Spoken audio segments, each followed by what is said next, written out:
Hi, welcome back to Unique Minds of the Okanagan. I'm Rob O'Day, and with me as always is Rylan Kinnan behind the camera, and today we're chilling with Rebecca and Brian of Crannog Ales.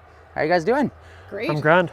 Why don't you guys introduce yourselves and let us know what it is you do and who you are and what inspired this beautiful endeavor? Well, this particular project we started about 22 years ago. We got the farm a year earlier, and it took us that long to build the basics of what's going on. We've been adding since, and our idea was to make sure that we had a place that we could actually teach different business acumen and different philosophies and push a bunch of our propaganda. I love it. So how you guys have been doing this for, you said, 20 years? 22 years. 22 years, hey? Yeah. How has that adventure been from the beginning until where you guys are now? It's been really fun. We've gone through a lot of phases in that whole process. We started with working with another young farmer with a seed project. So he was running a seed company from here, growing organic vegetable and flower seeds. I love that. We've since been an incubator farm for a bunch of other growers, primarily market gardens, but some other projects as well, including a bakery and an egg operation and things like that. So there's been a lot of variation in what the farm does, but the core of having the farm and the brewery linked together and supporting each other has remained solid through the whole thing. And it's been an adventure. The one thing about farming is that every year there's something new to learn. And it might be something you thought you learned last year, but apparently not. But there's always something new going on. No, that is very true. And I think it's a unique thing that you guys you have a farm that is, works hand in hand with, like, they grow your hops, I believe, correct, right? Yes. I think that is super cool because that connection between multiple businesses creating like a community like you guys have here is a beautiful thing, and I think something that needs to be kind of taught, pushed, and exposed more. And I think that what you have is amazing because, I mean, we got amazing animals this year as well, but like, what all is grown on the farm? Is it just hops or? Oh no. Well, interesting too, the hops are part of what we use in the brewing process, but also a lot of the fruit and veg and stuff make their way into the beers as well, and we're very seasonal. We're very conscious of teaching that lesson to people as well, to make sure that they're growing local, nutrition level are better, and organically, because we feel that organic is the only way we can go now because of what we've done to the planet as a species. We've actually gotten to a place where we don't really have a choice. We can't grow conventionally and to continue the same way of life that we're used to. Yeah, definitely. And that's actually part of how we've structured the farm. So the farm is really, really biodiverse. There's both what we grow and what nature grows. So we actually have a riparian zone and a wild area with a pond, and we're really super happy because a beaver just moved in. And that actually means, it's a little bit trepidatious because they do knock down a lot of trees, but they only move into really healthy wetlands. Okay. So it speaks well for the health of the area around that pond that we've actually got a beaver coming in. That's wicked. But we grow all kinds of things. We've got raspberries right here. There's some blueberries. We're putting in a whole bunch of elderberries. We've got a massive, absurdly large bed of rhubarb, like way too much rhubarb. Way too much rhubarb. I don't know how that happened. But we grow in the veggie garden, we grow herbs and spices as well. Oh, wicked. We grow squash for our winter ale. We grow potatoes for our potato beer. Coriander and nigella seed that go into some of the beers. So things like that. We also have cherry trees. Oh, cool. Cider apples. We've got, what else have we got? Apricots. Well, I just want to see, since we're standing here too, for part of the farm animals, this this field here that goes to the road is a pig field. And right now there's no pigs there. Yeah. We're just giving it a break, and we're kind of reconditioning the land, making sure that it's not desertified kind of thing. And so what we've done is it's swampy, so we've done a series of canals, but then that stuff that was dredged out of the canals put onto mounds, and fruit and nut trees are planted there, so that it kind of mimics, the diet mimics Iberian Hamon for the pigs, so they get to eat, we get that sweet nut-fed kind of meat from our... That's the goal. The plants are like really small. So yeah. But the thing is, it's a really good space for them. They can water themselves, but also the pigs are a part of that symbiotic relationship where they're fed from the brewery, and then also local fromagerie provides us with whey. Okay. So between that and garden leavings and detritus from there, they actually get a pretty good and free diet. Essentially. That's really wonderful. You mentioned a potato beer. Yeah. I'm interested in that. I've never heard of that. That is really cool. Yeah, that's a creation that I'd put together when I was actually homebrewing a long time ago, before I got the schooling and the professional means of doing brewing. And so basically what it is it's there for mouthfeel. And it's if you're really good, you could probably pick up on the skins. But we use Russian blue potatoes that we grow here, and they're very starchy, and they make for a kind of viscosity in the beer. Is it like a thick, flavorful beer, or is it like almost an IPA style? Yeah, exactly. It's sort of, we describe it as an immigrant ale. It's an Irish red ale that moved to North America, got a little bit hoppy, got a little bit more rambunctious, just a little more of everything. That's really cool to hear, because you definitely hear, like we were just mentioning, like there's lots of breweries locally, but none that are, I think, touching on the elements that you guys are, because I've never heard of a potato beer, and I don't drink, and now I want to try it. Because the Irish in me is like, potato beer, you have to try it. Yeah, so there you go. Well, that's actually a great segue, because the culture is really important to us, and that's both Brian's Irish culture. I'm a maritimer. Okay. So I'm next best thing, Yep. right? And so bringing that culture here and it being able to embody that, to bring our own culture to be with the culture of the land that's here already, is really important. So, as settlers, it's we're not blank slates, but equally, we need to be respectful and learn from this land, while bringing our own perspective to it. Because it's that bringing together cultures, and that's what you'll see when you walk around the farm. Well, it's true. And beer, why that's kind of important is because it's part of our social construct as a community. The hub is the pub, and essentially, and not to get completely hammered, although it's going to happen, try to mitigate that, make sure we're not doing too much of that. But the whole point is that you go to the pub to socialize. Yeah. And it's not like one of the bars here, which you just get blottoed and it's really disorienting, but it's a good place to come and meet all your community and make sure you plan in that pub on how to make your community better. Yeah, one of my best friends is from England, and he has family that's from Ireland, and he even states like the difference in culture from the United Kingdom's view of pubs versus here is vastly different. Yeah. There is a very communal, like you said, they're there to talk and enjoy, as we're here, it's like Friday night, let's go out and party. It's kind of a different thing. So it is and embracing that culture and bringing it to Canada, even though like most of Canada was built with a lot of Irish help, you know what I mean? Like well, they say Rome wasn't built in a day. That's because you had no Irishmen on the job. Yeah, that's right.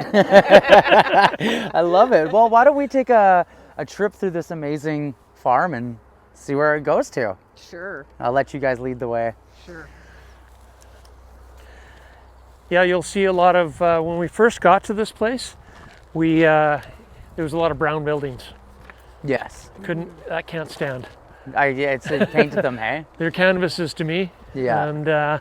And also it's like, for instance, we found the old boat there and in the pond, so we dredged that up.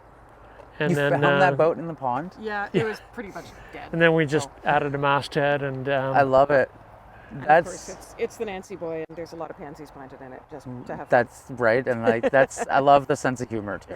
That's it. Well, there's a lot of these boats in the lake culture that has all these really testosterone names and stuff like that. Yeah. They're really, Yeah. And so we said, nah, it's got to be the Nancy boy. That's Well, there was a I love project it. locally, communally, to like everybody.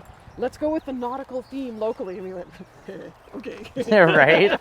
That's hilarious. It might look a little different when you get to our place. And you see the pride flag there. It's really important for us to be inclusive, safe space for other people, and everyone. because traditionally community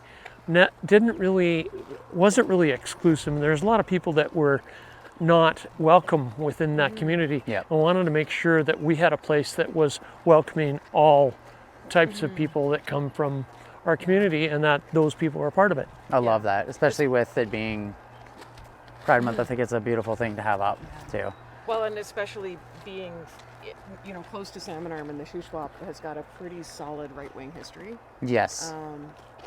Actually, I shouldn't even just say that. I should just say outright fascism. Yeah, it's outright right-wing there's been vigilantes, there's a lot in the Okanagan, and there is, and so it makes it even more important to be out there on the other side, saying no, that is not everybody. yeah. And Do you there want are other places. to explain our demonstration and why these exist for tourists and such?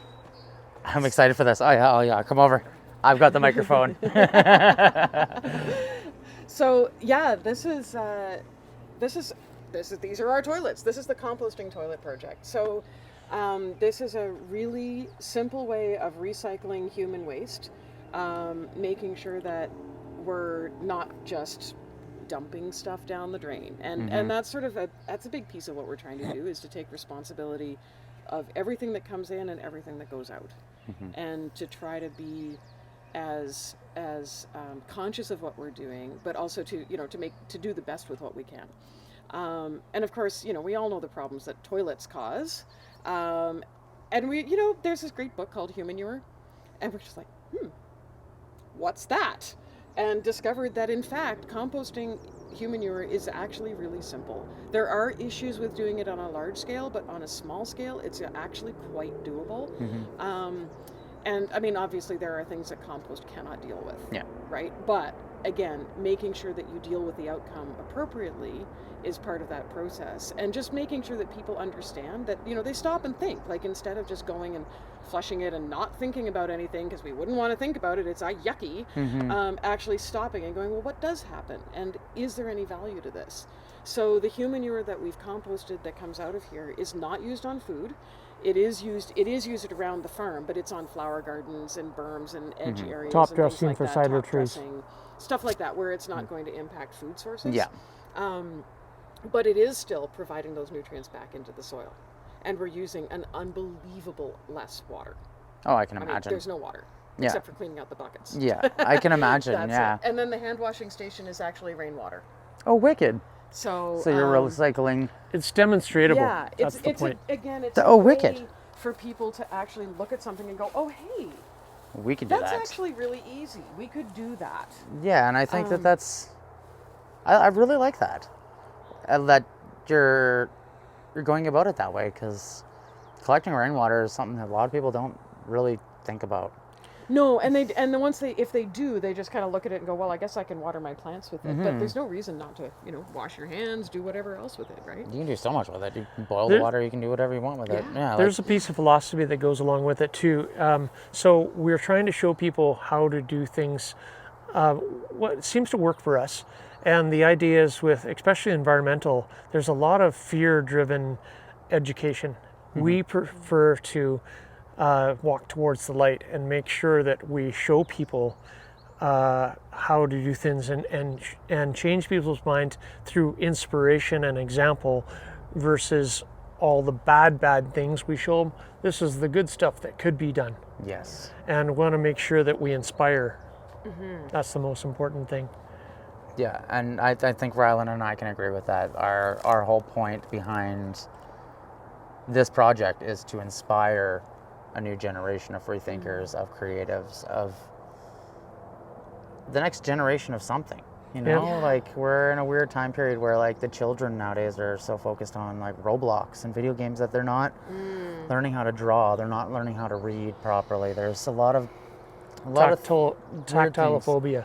Yeah, there's a lot of weird things going on, and I think like teaching, not even just kids, but like adults, Yeah. people any age, that like upcycling, living sustainably and in harmony with nature is where we should be, and we should have been a long time ago. Yeah. So I think it's really cool. I think that there's an awful lot of fear around for good reason, right? Yeah. I mean, we live in a pretty scary world. The outcome does not look fantastic. And it's often really hard to figure out what you can do that is going to make a positive impact, that's going to mean anything at all. Yeah, a lot of people think they can't do anything. Exactly. I can't do anything. Well, I can't do anything. I can't, whatever I do, it won't make a difference. Yeah. There's no point in my trying to, recycle this paper bag, because it won't matter. yeah. But what we're trying to do here is to show people that all of those little things can link together to do something that is cumulatively larger and better. Yes. Also, too, it's like because we don't waste, we don't have a concept of waste here. We have this idea where, when Rebecca is talking about water usage with flushing toilet, if people use 10 gallons a day flushing toilets, we have 3 households here, and that doesn't happen. And the people who are using the washrooms and everything, so just this alone, 10 gallons a day versus how many days, it's cumulative what we have saved. Yeah, it might be a drop in the bucket, but the point is that all that water. It's only a drop in the bucket, actually. Yeah. But it's true, though. we've done amazing things with it, and I don't think I could sleep at night if I've caused a bit of havoc in the world. Yeah. Yeah.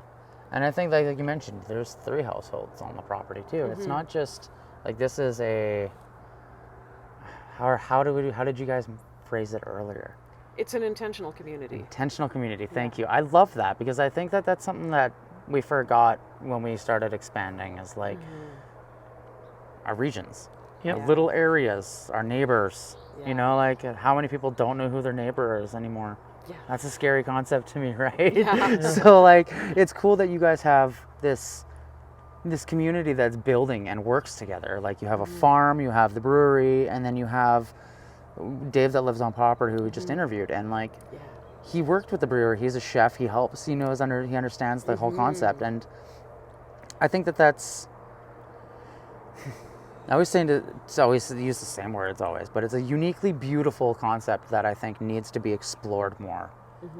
In the sense that stop competing with your family, stop competing with your neighbor, and start being a team. Yeah. Because And get to know them end of the before day. crisis. right? Yeah, that's another thing too. Like that is a good point. Like get to know people, your neighbor, before the flood happens. You know what I mean? Like it is a lot a very easier good to point. work together if you've already. It is, and yeah. you can get ahead on some things. Yeah, but and then also too, you prevent them from getting into crisis mode. I mean, it's the worst thing is when you would just help somebody at the time that they're having real difficulties. Say, well, how about we just raise the community as we go, Yeah. and just make sure that we're helping each other. We have this idea that we say we don't want to give back to community because we didn't take in the first place.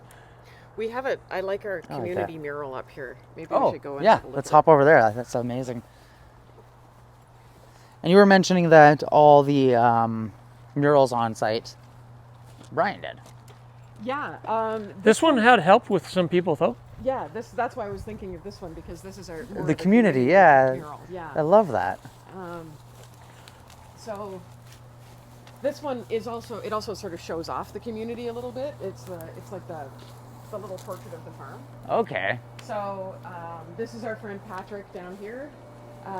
He was the guy who had the seed garden. Okay. Stellar Seeds was the name of the This is over company 20 that he years had. old too, by the way. Yeah. That's crazy, hey? It's a bit faded. Doing quite well. So that's him with some of his seeds and some of his garden. There's an homage to our original dairy cow, Morag. The rest of our garden are hops, the cats and the brewing and all of the things that we get to do the animals, and then of course some of the wildlife coming around through it all. And I got keg And, thief being myself there. Brian's That's running awesome. around with his own beer at that point. That's hilarious. I love it. And it's actually, for being as old as it is, it's held up quite well. Yeah, weathering it's in wise, a slightly hey? sheltered spot, so that's good because we haven't put any new coats on it or anything. Yeah, no, that's Yeah. incredible. And then this one's brand new here. Oh, We I just like put that. one up this spring. That's because we fixed the windows in our sunroom, and I didn't want to look at boxes. That's awesome. I love that there's a lot of art too, and then like sculptures. Yeah, That reminds me of my again, it aunt. So my keeps aunt, us interested. yeah, my aunt has like, you go to her house and she's got like these unique sculptures and weird paintings, and I'm like, I feel home. Like this, Nice. like Yeah. instantly when you step on the property, you feel like community sense of home, and it's a really unique experience. I think having public art, outside art, is actually really important. I agree. As just as a personal expression, but also as a way to bring people together. I think it feeds you. Yeah. You gotta have something that recharges your batteries. And when we talk about how do you find time to do all this stuff, I says, well, I have some spare time that I can do where I'm actually working for commerce as well. Yeah. This is part of your life and should be a percentage and should be on that list of your long list of things to do. Yeah. Oh yeah, so I haven't got an image on this particular building. Let's go. I love it. And I think it does definitely make Oh, that's gonna be loud. it makes for, instead of, like you said, brown buildings, you've got these elaborate murals that I can imagine take quite a bit of time, Yep. and scaffolding, and yeah, Yeah. you know, it's not just a quick paint job. It's there's a lot of emotion put into it as well, Yeah, there is. and yeah. you can see it and feel it, which is I love that we're surrounded by stories of our farm and of our family and what's happened here as well. There's a bunch that Brian's done that are more sort of history and teaching murals in that sense, but some of them are just stories and That's fun. Like this one, which was actually made by a friend of ours, and that is a completely over-the-top rendition of an event that happened. Which did not involve me milking in a tiara and ball gown, I promise. But it is it's a mythologizing of a the Athena story. style. Yeah. It's super. That's cool. Yeah, it's pretty funny. I had to call him up after he did it. I'm like, you don't really think I did that, did you? Yeah, saving the chickens from some.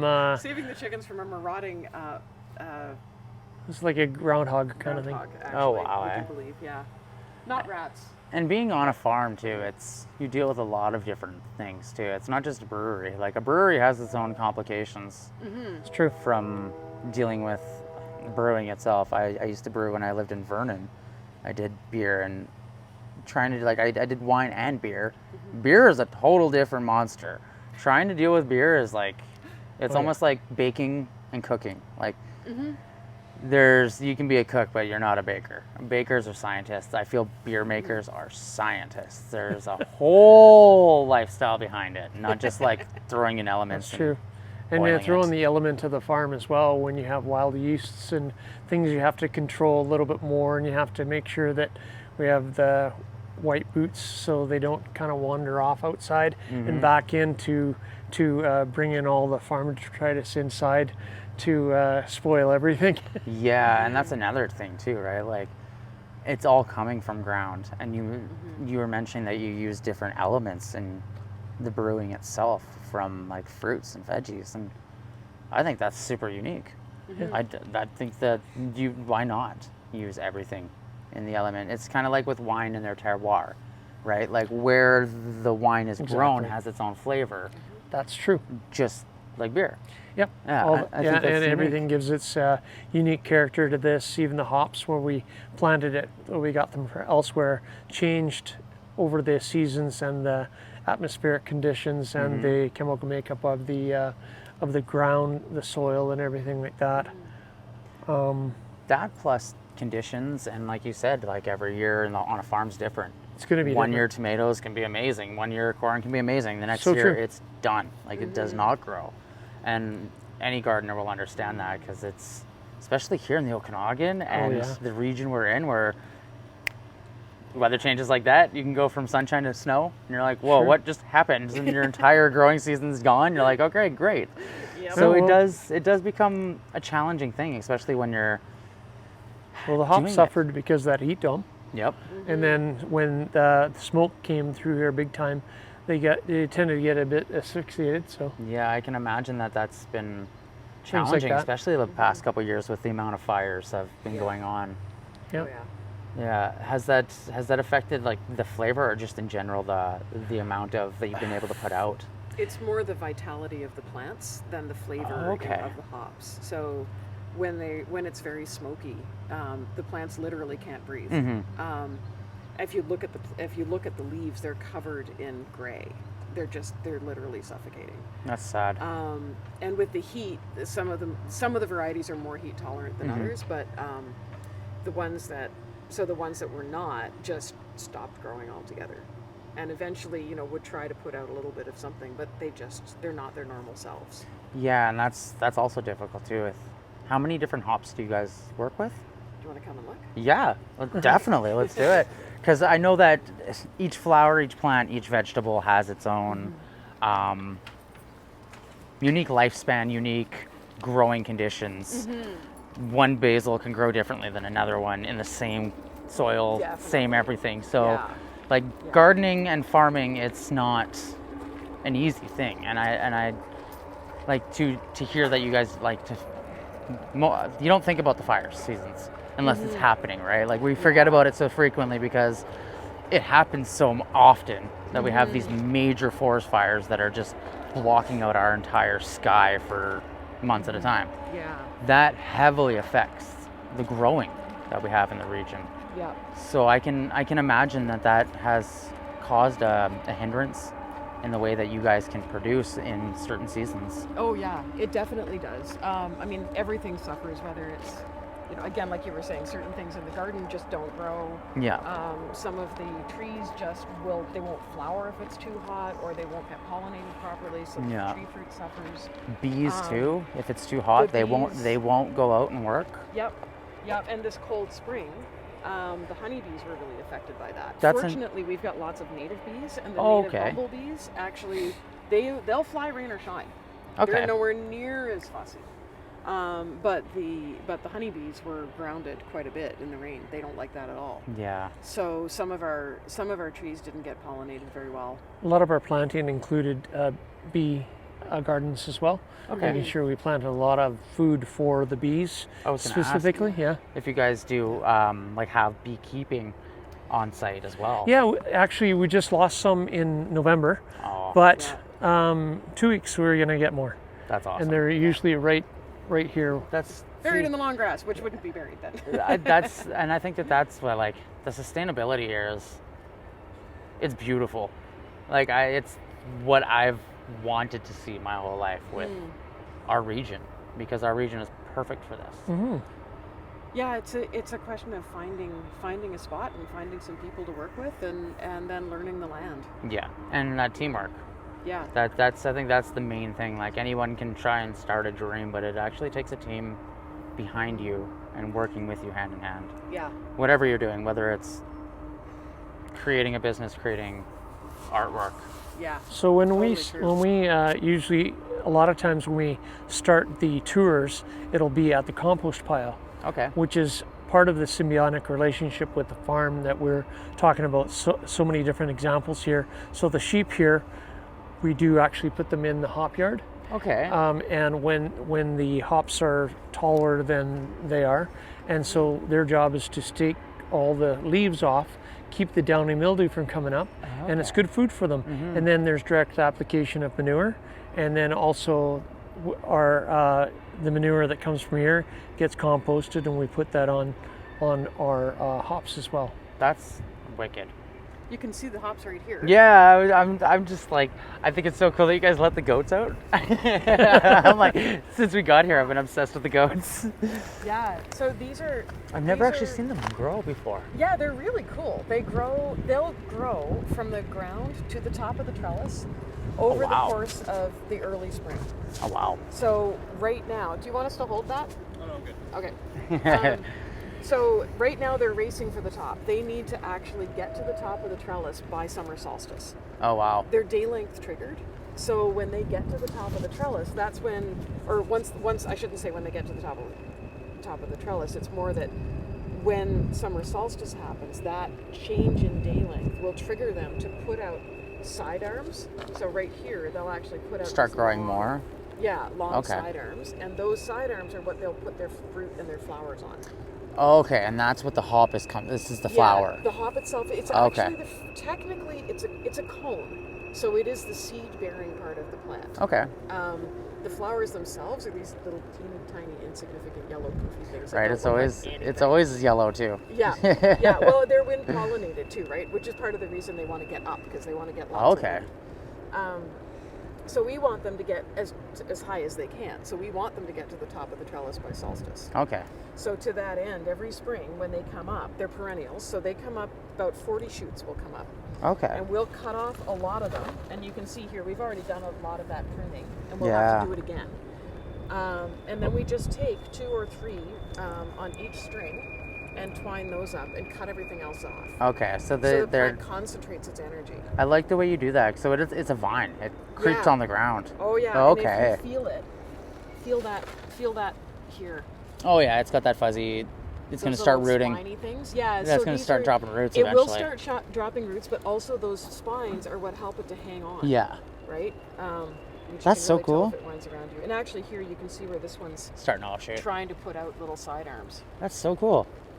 So these get tall and quite bushy then. Yeah, they'll fill right out by end of August. This should be if conditions are good. That's It should be just like a wall. That's so cool. And then the goats just come in and hang out? Yeah, well, the sheep will run in for about 2 or 3 days only. Oh, okay. Because it doesn't take them very long, and what they'll do is they won't eat the main stem because it's so prickly. So they'll just eat the strip foliage. the leaves off, and they'll eat all the young stuff around the bottom.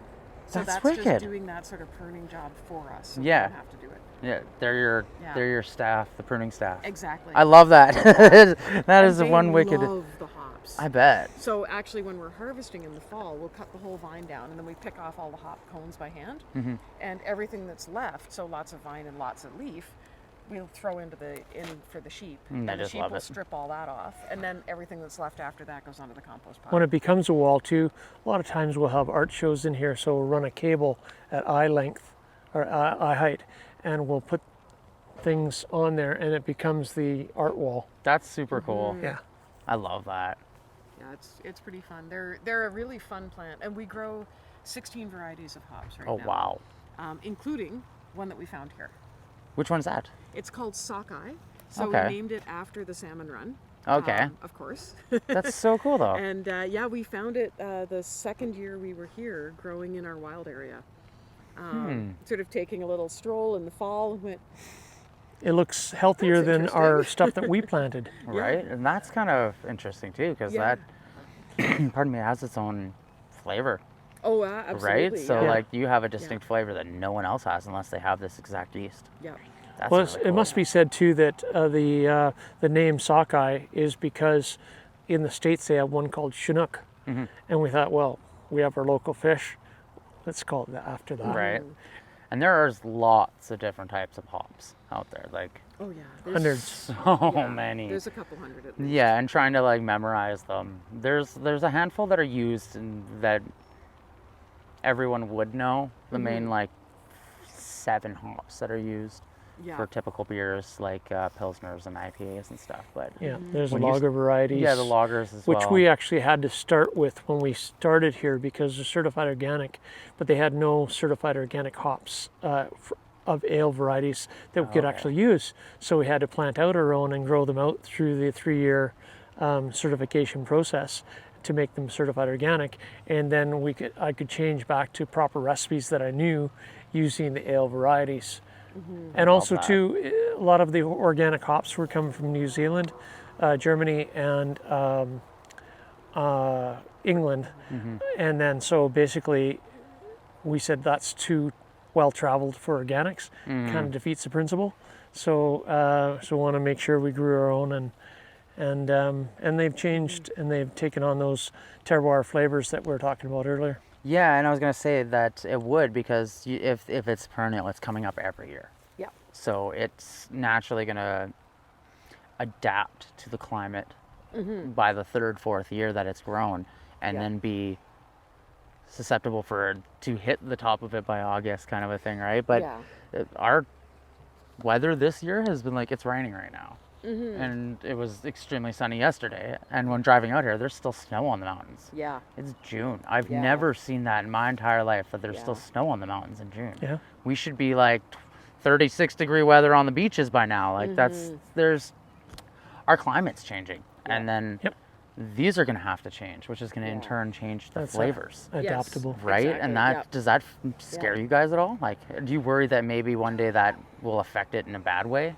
Well, we've seen the hops be affected negatively. There's one variety that we're actually pulling out a lot of. Oh, okay. Because it cannot handle the heat. So we're taking that out and moving to something that's a little bit different, that's a little bit more robust, that has proven its ability to deal with both these cold, wet springs and some of that the heat, and to survive through that and still be producing.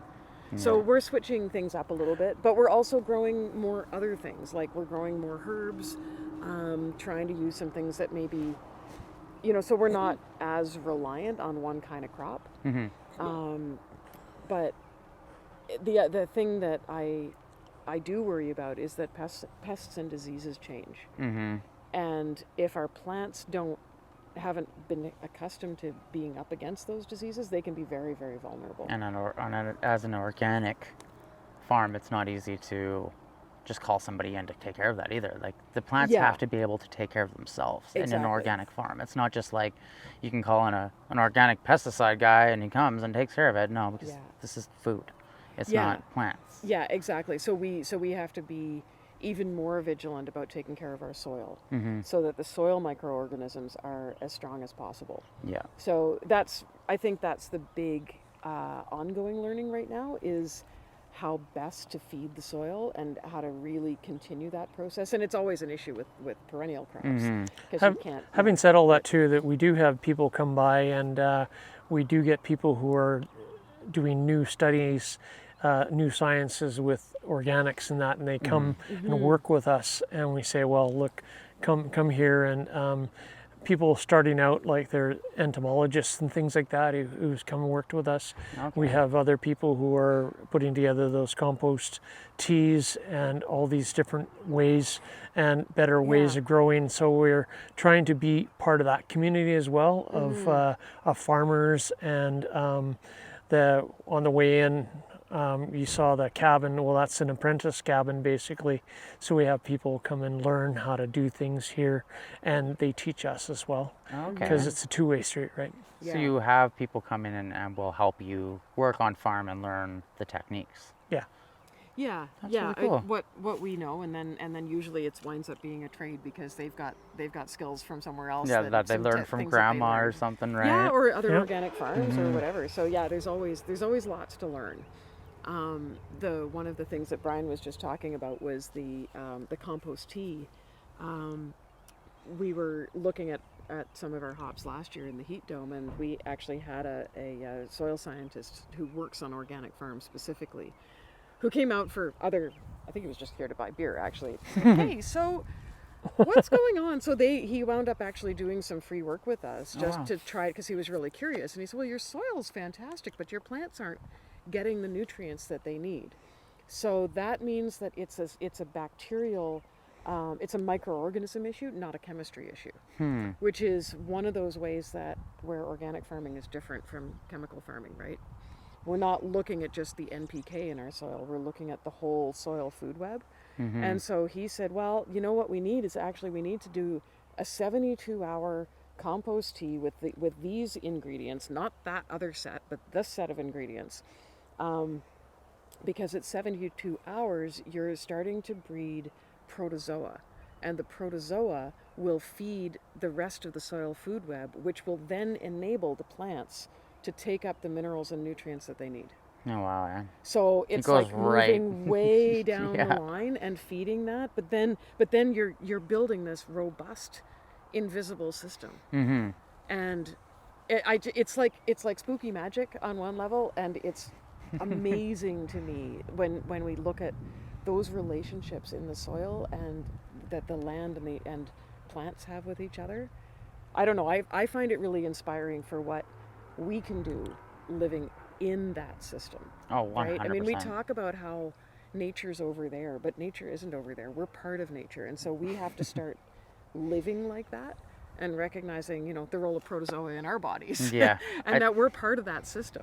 I think we forget we're animals. Yeah. We like to think that we're not an animal, but like We're totally we're still very animalistic, and I don't think that'll ever change. We're a species. That's exactly right. Some more than others. More than others. Well, that's No, true, but yeah. it's true. Like we tend to forget that we are an animal. Like we have a specific set job on the planet to do, and I think people like to think we have this greater vision of what we're supposed to be or what we're supposed to accomplish, but it's for us to live in harmony with the planet. Yeah. So I think that's really all it comes down to. Our brain gives us this weird thing called an ego, and I don't think we need it, but It does tend to get in the way. and it's true, because like you look at the soil, you look at the microorganisms that are in the soil, and then you look at that on an actual global level. Like that's your community. That's what you guys are building here. Yeah. And the education is going to build it somewhere else. Yeah. So like we are in the soil, working our way out. So it is a really, I love the time we're in as much as I like to complain about it, because it is a really controversial time and so many weird things going on in the world. But we are in a perfect time for that understanding of self-sufficiency, self-sustainability, and just understanding what it takes to actually be one with nature. Yeah. And to work from a farm and then create an amazing ale with that in mind is, I think is unique, because most people are just like, oh yeah, I buy my hops, I buy my this, I buy that, I put it together, boom, there's my beer. They're not, they don't actually have farms. They don't have the people in the ground doing the work in the dirt to make that flavor. Yeah, that one of the things that when we started we really wanted to do was to get away from that industrialism, and because every brewery was in an urban area. All the wineries were on land, but the breweries were all in urban areas. And breweries started on farms. It started as a way to preserve grain, among other things. Not to mention making people happy. Yeah. Humans have liked to get drunk for a very long time. Since caveman times, yep. Yeah. And so part of it was for us was sort of de-industrializing the brewing model. And then I think the other thing that we've been trying to do is to put together farming and brewing in, again, that sort of more symbiotic relationship, right? So where we're saying that, you know, you can do interesting things with agriculture that are not predating on each other, right? So by having the brewery here, I mean, you look around, our parking lot's grass. Yeah, I love it. Right? We're not deliberately not paving. We don't have a giant tasting room. We don't have, you know, the patio lounge, lots of cars, because where would we put them? Right. Wherever we put that is going to take away from farmland. So our model looks different than other places would. Yeah. I mean, I would love to be able to have a little picnic spot for people if we could somehow do that without having cars everywhere. Just park them on the street. Well, if people can, also, if it was only biking, then that'd be great, right? I'm trained as a brewer, Yeah. not a bartender. Exactly. Quite know the difference between that. Yeah. And we provide the tools for partying, not the party itself. Yes. No, and I think that's way better. It's like my mom always taught me, never throw a party at your house because you got to clean the mess the next day. That's right. Throw a party at your friend's house. Yeah. So right. Mom always taught me That well. Fantasy Island kind of thing. We don't do that. No, and it's like we haven't even touched really fully on the land. There's the greenhouse and some more artwork back there too. And Yeah, should we head over that yeah, way? we can for sure. Okay. I'll follow you guys. Yeah, we'll go that way. We'll follow / leave the camera. Because it's, yeah, like, so you said that your tasting room is inside, or is that where all the beer is made? The inside there is the brewery. Okay. So this half of the brewery, of the building, is the brewery, and then there's a workshop on the back half. And our tasting room, if you come around the patio, we can come up onto there afterward. Oh, yeah. But it's just underneath that tree. Oh, wicked. So That we is so use, cool. Natural. Yeah, that crabapple tree provides us with very good air conditioning. I can imagine. So actually, let's start over here. I want to show this The big, the gears. one. The gears. I was staring at the gears. Yeah. So this one over here, this is actually a drawing of my mom, that my mom did, I mean.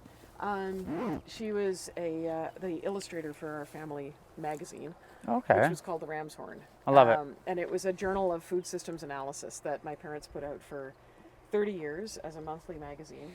And she did the editing for it, some of the writing. My dad was the primary writer. And she did all these little drawings that illustrated issues in the food system. And this was one of hers. So the slogan for Monsanto is Food, Health, Hope. Yes, highly ironic. And of course, you know, the gears of their operation, what she was essentially trying to say is that you can jam the gears Yeah. simply by doing one thing, and that is labeling genetically engineered food. Mm-hmm. Sadly, Health Canada has actually just widened the ability of companies to Use not GMO. label genetically engineered food. So we're kind of going in the wrong direction. Yeah. But again, you know, we try to put up stuff like that because it's part of the messaging that people get when they get here. Yeah, and unless you know what Monsanto is, Yeah. like, there's a lot of things you have to educate yourself on to, like, to know these kind of things. But yeah, like, Yeah. that being their motto, that makes me laugh. Yeah. And I have to giggle a little bit on that Oh yeah, one. definitely. That building you're looking at, by the way, it's called the Chicken Palace, and it houses 40 meat birds. In here? Yeah. Oh, wow. So it's a massive structure, but I I want to seen give them them lots earlier. of room, right? I seen them earlier. One looked like he was going to fight me. I love chickens. That's so cool. Hello, chicken chicks. Oh, hi, guys. They've all come in out of the rain. Yeah. Oh, hello. How are you? So they're destined for the freezer in a couple of weeks. Ah, fair enough. But we also have layer birds as well, and they're in the other building. They're beautiful. They have a big outdoor space there too. Yeah, in the back, I saw that. Oh, it's massive in there, too. That's a big room for birds. That's wicked. But there's room for quite a few more. Than So we do you actually sell have the here. chickens to, like, have local done. people? We have done, yeah. Or do you keep, or do they These are sustainable just- for you guys to eat? These are just for us. I love that. Yeah. That's so But cool. and throughout some the of our years, neighbors. we have done that, yeah. That's so cool. Then we have another political mural here. Yeah, I was gonna say, I was reading this one earlier. So that's Charles Stuart Parnell. He late 1900s, I guess he would be, and he was basically sat in English-Irish kind of parliament, and he beat them at their own game. When all the things were stacked against the Irish people, he actually parliamentarily, from the inside, deconstructed a lot of control that the English had, Over the Irish. and fought for home rule, I love that. which is basically a precursor to reunification, which is hopefully in my lifetime. Right? See, I love that because not a lot of people are educated on Yeah. Irish history, and there's not a lot of people who are as pride-driven about their Irishness as us Exactly. either. So it's, Well, I tell people when they come over, and they said, "Oh yeah, I've got Irish in my background and heritage," and Yeah. I go, "Well, you should actively make it your culture Yeah. now. And what makes you Irish?" And they Yeah. go, "Well, my family came from this." Yeah, but what are you doing? what makes to you Irish? Irish? Yeah, no, it's So, true. because here's a reading list. That's funny. Yeah, I think this is where the birds were.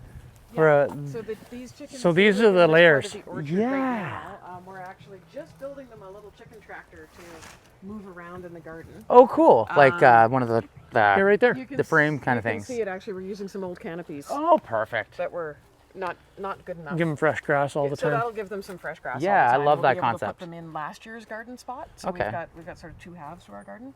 So they'll go in last year's garden spot and live there for a bit. And then Give us a little free fertilizer. Yeah. Scratch it all up, get rid of some of the bugs, Then and you can then plant. they'll be in here for the winter in their little house. That's so cool. And then this is the greenhouse, which Oh, is the heaven for basil and peppers and tomatoes. yes. My favorite spot on the farm, I have to admit. I love being in a greenhouse. I love So- gardening.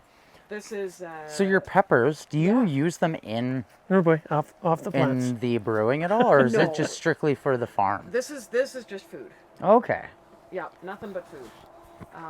Because I know that some breweries will add elements of different things in. People do use hot peppers in beer. Yeah, I've heard it's sort that. of a little bit like hemp beers. I'm generally of the idea that you should smoke that separately and Yeah, then and- have your beer. Yeah, drinking you and know- I think everything's got its own natural. It's meant to do what it's meant to do, kind of a thing. You know what I Exactly, mean? But like, yeah. Quite happy to serve peppers alongside the beer, yeah, not in it. yeah, Yeah. It's like that's- hot dog flavored ale. Why would Yeah. you do that? Like there's some weird flavored ales out there. There's some weird beers out there that you're like, I don't know why you'd even want to drink that. It's kind of weird to begin with when you think about it, without adding those extra elements. I mean, drinking a grain. Yeah. It's like a it's weird- like drinking coffee, which is beans, right? Like Yeah. what's going on? What is But this? We've Try some of this. been This is accustomed to that flavor, This so is a heritage wild Italian arugula. I was gonna ask if it's arugula. A million more flavors than Oh wow. yeah, That's good. really intense. This is grown by Sunshine Farm. So you're starting Wow. Where did the after flavor come from? Yeah, isn't that amazing? Wait till the second flavor hits you. It's like a spice. Yeah, Yeah. that's great. Here, camera, you want to try some? so this That will was be so cool. this will be all these strings will have tomatoes going way up. We Okay. Here, this will be a forest. Ah, yes, you string them up. That's awesome. Yeah, and then the dog's knocked over some peppermint. Oh dear. He ran out too. He's like, I didn't mean to do it. Oops. I didn't do it. I'm out of No here. one's seen me do it. I don't know if you thought you saw something, but it wasn't That's me. basil and mint. This is a cinnamon basil. Oh wow. Try that. I'm gonna smell it. Sorry, I didn't warn you this was going to be very a good. tasting experience. No, we pre-warned him that Okay. he might have Yeah, to went in the taste things tasting behind the room camera. Oh, good. I love nice. basils. That is I really love nice. different kinds of basils, but that one, yeah, How many basils Have do you ever do tried now? the chocolate? I have. That's a weird one. Yeah, I wasn't as into that one. I really like. I have a chocolate mint that I really like. Mm-hmm. There's like an But we orange have a basil lime too. basil. Oh, And the lime basil, I can imagine. that is the bee's knees. Yeah. See, like the making cooking s- meat's coming out right now. I'm like, this is delicious. Oh yeah, and a soda syrup with the lime basil is fantastic. I can imagine. Yeah, yeah. This is so tasty. So we grow in here. This is sweet peppers, hot peppers. Is that bok choy? Yes, it is. Cool. Yeah. They're just. I'm waiting now for these guys to get big enough so I can yank them out and put the rest of my peppers in, and then That's I'm awesome. Just gonna go outside. I love growing bok choy. I grew a Yeah. bunch for my mom a couple years back. A few melons there waiting to go, waiting for it to be warm enough to put. Do you them guys in. have difficulty with those? I find Depends that on the year. Usually Yeah. it's okay, but find it's again, the the year. last few years has been.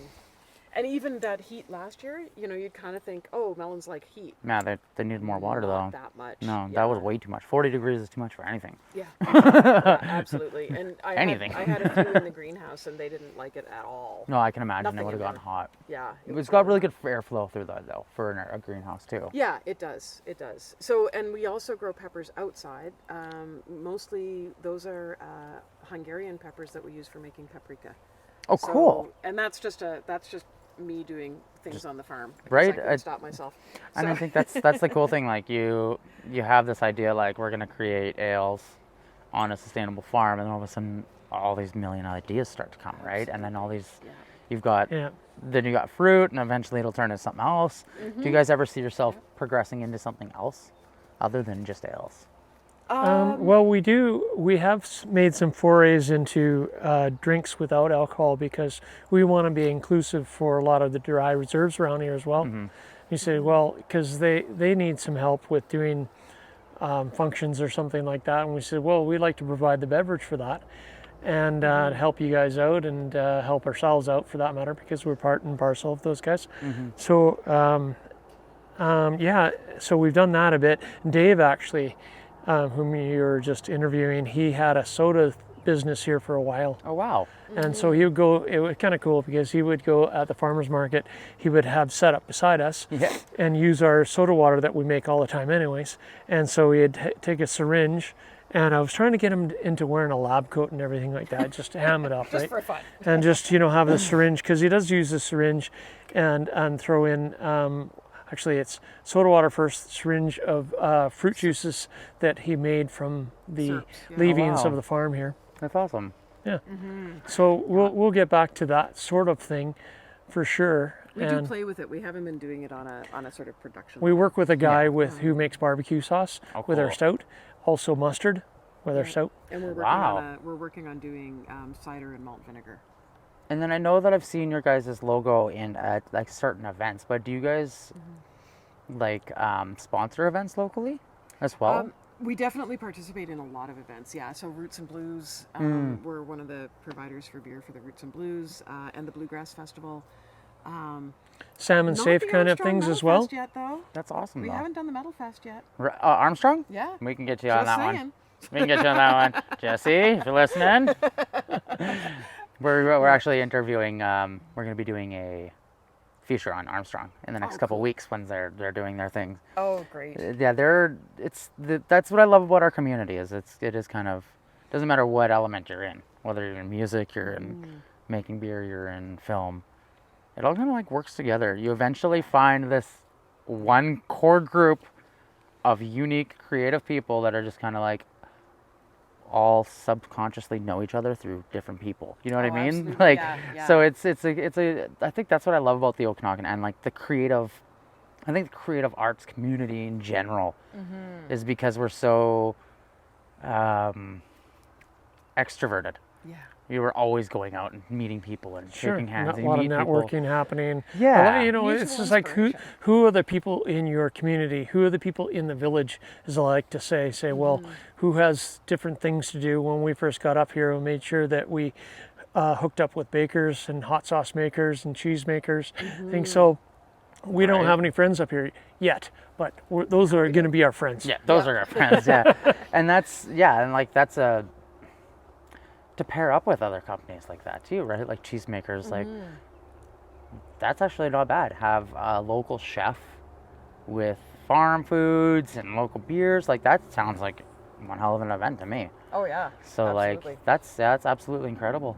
And going back to your question about sponsorship and that, we actually do a lot of things right here. We do concerts and art shows and things, and the proceeds usually go to something to further push along other people's ideas. And not like we have things for Salmon Safe and that because we're a Salmon Safe farm, and so we'll do things for them like our beer in the come the fall, their sockeye ale will go towards helping those guys as well in their educational projects and things like that. Anything to help them along. Yeah, and the anti-fascist ale is one that where proceeds go to I love that. deal with that particular problem. I love that. First That's- Nations as well.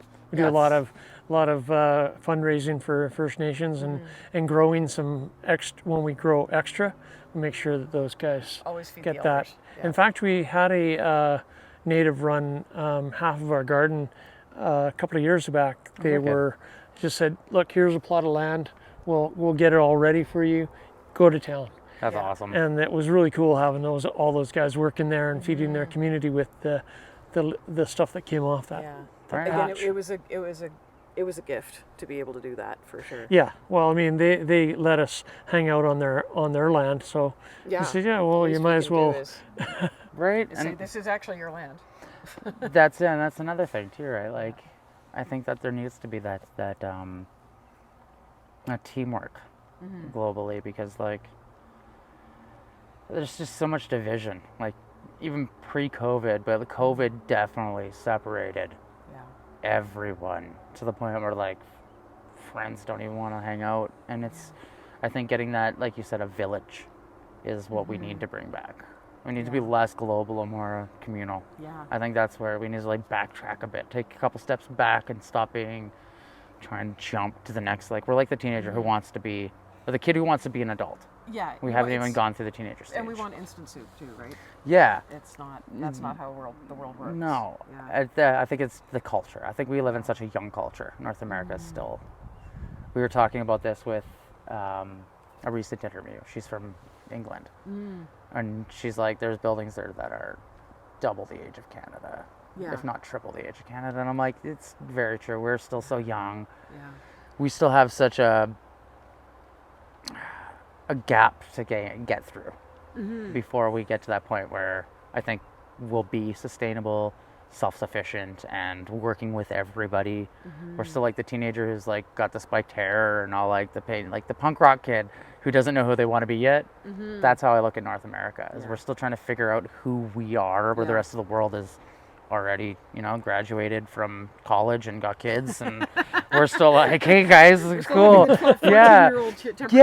And that's how I feel like we're still just trying to figure out who we are. And I think the loss of mentorship. I mean, if you put all these old people in a place where they have this huge gift of knowledge to give the rest of the world, and instead of shoving them in a warehouse or something like that, say, well, have people come and visit them and Bring get them that back into the community. because there's a guy who's sitting there, he has a whole lifetime of experience to give you. Don't look it up on the internet, ask that guy. Right? It's very true. Like we were saying earlier, like get to know your neighbor, get to know your grandparents. Yeah. I think that's one thing, is like the community is missing, and I think that what you guys are creating here is what we need more of globally. Yeah. Less. Well, and I would say that it's kind of weird being interviewed as only two people in that community, because it is a really big community, and it's not just the people who are on this farm, but there's a huge network of people. Yeah, there's no way we did this up by ourselves. Yeah. All this, there's no lone wolf kind of individual kind of thing that we purposely want to. We acknowledge all the help that we've had, and just living with people and working with people all the time. We make sure that that's a said thing, because this is too big of a deal to actually think that we could able to do it just by the lonesome. Yeah. Should we go meet the brewers? Yeah. You want? I know. I'm sure Rylan would like to. Do you want to? I'll grab that for you there, Chief. I'll let them lead you, and I'll get your coverage. Watch out for your the hop trellising. Oh yes. Watch out for your hop trellising. So coming back towards the brewery, we've got again, the hop yards are over here. Our patio's here. We'll take a look at that. I love this. What are these? These are cider apple trees. Okay. So you guys, are you making ciders as well? We make some cider. At the moment, it's basically for ourselves. Oh, okay. But we do make an apple beer. We have blended Oh, wow. it with the beer, yeah.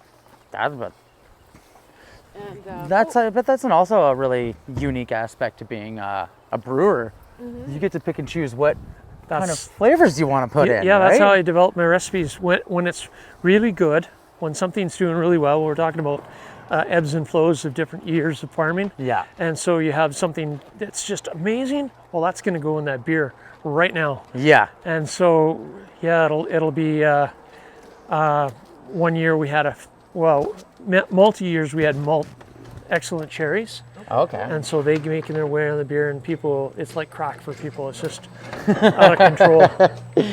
So come on in. Oh wow. That's Nate, by the way. How you doing? Good. How are you guys? Good. Read the sign. You're going to be on camera, and your audio will be there too. So you can't be forewarned. All right, I want 50%. 50% of the nothing you get. Here's a bit of politics we share with Storm Brewery in Vancouver. That poster up there. That's funny. What is the jacket? Oh, is that a jean jacket? Yeah, that was from Greg Darling's jacket. He was our first official hire at the brewery and unfortunately died last year. Oh, So- sad. So we have his so jacket. we had to kind of retire his jersey. I love that though. That is so cool. Like, like how many companies have you worked for that wouldn't appreciate you on that level? You know what I mean? Like, that's He was a beautiful. pillar of the brewery for sure. Yeah, and every year we toast on his birthday and his hire day. That's awesome. April 1st, by the way, which is Lucas's first day on the job too. Oh, really? That's And awesome. Nate was very close to that as well. So everybody now the seems to be official hired day. a We're gonna ship hire of fools, It's right? April 1st, April Fools. So this is Lucas, our brewer. Everybody? How you doing? Busy. He started with us 4 years ago. Oh, wow. And I used to do all the brewing before that, but Yeah. I said I'm going to step back a little bit, give a good brewer a go, Right? I think that's kick at the can. Yeah, kind of what you got to do though. You can only create something for so long. yeah. Well, Learn it after yourself. 2,000 brews on this project alone, I'm kind of. Yeah. How many recipes do you have? We do about. It increases all the time. I'm going to say about 30, 35. Oh, wow. So That's- interesting what you're looking at right here. This represents 3 brews a week. Okay. We're stopping there, and our business acronym is the idea is this: we have a growth cap strategy, Okay. so we're not going to continually grow like that. We get to that sweet spot, so everybody's employment is taken care of, their shelter, their food, everything, innovation and profit. That can all be done without continuing to grow. Okay. Now, that way, we don't use up more than our share of resources that we're using. And we think the idea of monopoly is abhorrent. So we make sure that say, yeah, this is what we need to survive. We don't need it all. We just need a little piece of the pie. I like that a lot. Because, yeah, like you could push for portions, but Sure. do you really need to? Because at that point, then you're going to have to become a mass scale. You're going to have to massive farms, going to have massive amounts of employees. Yeah. Yeah. No, I think keeping it on a smaller scale and selling it all is better than having lots and not selling it. That's right. Right? Like that's where it gets difficult because stock is really where it gets hard when you're trying to store it all. Like you can brew, but if you can't get rid of it, then what can you really do, right? This is Well, it's awesome. really I love interesting this. too. What makes us different, and why we have all those pipes exposed and stuff the way it is. We could have covered them up, but it's idea to show people how to actually reuse water, Yeah. and have energy that's not being wasted. And so to that end, part of our process, I won't go through the process, but the idea is that you need to cool down the kettle water after the fact to get it to our yeast pitching temperature. And how we do that is we use a reservoir from 12 degrees well water Okay. on the other side of the wall. And then so we run it through a heat exchange unit. And so that sweet water that we're trying to get down to yeast pitching temperature, we use a body of water to cool that down with. And after we've cooled it down, that water that we used to cool it down with changes temperature as well, and it goes up to about 32 to 34 degrees Celsius. We hold it in that tank, so the next day we can Okay. reverse that and use it through our heat on demand system and heat it up from 32 degrees Celsius up to 70 degrees Celsius or thereabouts to use at our next process day. Okay. So, Recycling. yeah, reusing actually. Yeah, We the haven't even gotten to reusing. recycling yet. Yeah. But also too, all the water you see on the floor here goes down that drain into a 400-gallon holding tank, which pH balance, and then we use that water to use for irrigation on the rest of the property. See? So the result is that most breweries, small-scale breweries, will use 7-to-1 water to product ratio. We use 2-to-1. Oh wow. So, and that's what we're trying to show people make sure that they have a handle on their water and don't use water like as a push broom and stuff. And Yeah, like yeah, no, and even like working in not industrials, but smaller brewing areas where you see them just like hose the floor down and just you know what I mean? You're like yeah. What are you doing? so much waste. Yeah, it is And also very too, true. when we came in here, we were showing you the apprentice cabin and the reusing water from rain and stuff, things like that, or using it for the first time. So that pipe up there comes from that holding tank that we said it's about 32 degrees Celsius. Yeah. Sometimes that increases in temperature versus the year. That goes out to a shower, outdoor shower, so it's used another time for another function. That's awesome. I love it. I think what you guys have created out here is incredible. Do you have any questions there, brother man? I think y'all need to come out and visit this. This is incredible. I usually don't do the shout outs to the camera, but I've enjoyed the story. Like we don't need to touch base on. So we can show you the tasting room as well if you like. Oh, we'll definitely check out the tasting. And then it's we've got all the it's time. sort of a traditional Irish pub basically. Oh, yes, you did mention that. So why don't do you guys want to walk around and I'll just make sure that we've got beer on tap? Okay. Because it would suck if there wasn't beer. Sounds good. Sure, we're gonna go to the right and to the right again. All right.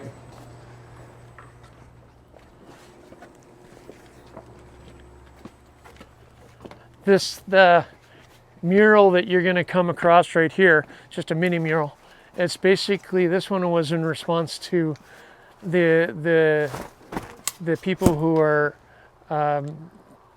attempting to mimic Irish culture on St. Patrick's Day. And I say, well, no, it's more than insipid green beer and frat boy kind of behavior. Right? Yeah. It's actually here. So here's a bit of education on some of the writers that I just put together there. I love that. That's And hilarious. that's Rebecca Reedon. That's so funny. I've always said that too. That's our day. You're not allowed to have it. That's right. Anything there's green 2 that days. you're drinking that's not 2 days a spirulina year. or something, you should actually check out. Right? There's 2 days a year that people are okay with the Irish culture, and that is Halloween and St. Patty's. Exactly. Yeah, and we get really upset when we see people, what we call Irish Sambos, I love that. trying to, You guys had DOA play here? a few times. They're good friends of mine. That's awesome. My buddy just played with them the other day. Yeah, who's buddies with that? I had the flannel contract. They're Okay, in yeah. Penticton. We interviewed them for our other documentary. We played for them well a long time ago when I was in Wild Minority. Okay. In 85 and 86 around there in Vancouver. It's funny how musicians, you can always tell who are musicians. We always kind of have these weird personalities. Yeah, well, it's one of those things where I there's love not it. a lot of employment opportunities for punkers, but you could do a brewery. No, it's true, right? I love that. This is genuinely like a little pub. Yeah, and I it's love it. actually about the same size as the places I used to drink back home. That's crazy, hey? And everything, it's not like a plastic patty pub. Yeah. Everything has history in here. It's not just got something from an auction and stick up. It's actually everything has a story within here. What does the name Cranog mean? Oh, so it's Cranog. for Cranog. one. And then it means actually that where you saw where the sheep were. Yeah. So that's a mini Cranog. The little hut? Yeah, it's a little hut. Okay. And it's kind of cool because I was trying to name the brewery after a whole bunch of Gaelic kind of things. And Rebecca says, no, they got to halfway pronounce those things, right? And so Cranog settled on because it actually makes sense in our political ways of talking about things. And it's basically the reason why Cranogs were made. They're called that in Ireland and Scotland and places like that. But around the world, they have the same huts for the same reason, because you have you have the same kind of atmospheric conditions, landscape kind of topography, where you have a lot of bog, and you have a lot of rock and very little arable land on. So you don't want to put your houses on the arable land.